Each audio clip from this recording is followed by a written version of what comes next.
الحمد لله وحده والصلاة والسلام على من لا نبي بعده.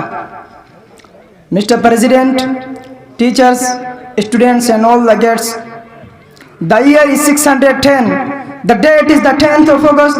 A 40 years old man was in a cave in seclusion and meditation. An angel visits, deliver him the message of highest authority to him. The first few words of the message are اقرأ بسم ربك الذي خلق. Read in the name of your Lord who created. Mr. President, the very first message from Allah was an instruction for humanity toward change and dedication. And in the truest sense of my religion, your religion, our religion, Islam, all about tolerance.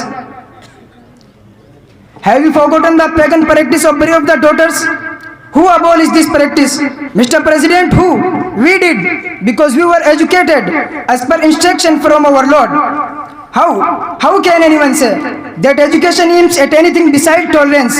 Helen Keller said, and I quote, the highest result of education is tolerance. To copy the meaning of tolerance, we can have a look into our society. Where will you grow and interact with others? The ratio of tolerance is going down. People are become frustrated, confused or short-tempered. We have started believing in shortcuts. Our system of education needs a huge change. And in the influence of our present education system, this sector has become an industry, a really very profitable industry. Have people invested for their gain, ignoring the foundation of all great educational aspects? If it continue, Mr. President, if it continue to be going like that, then we will become dead, dry and dumb, who have no values, no norms, no principles, no code of conduct, and finally no identity at all.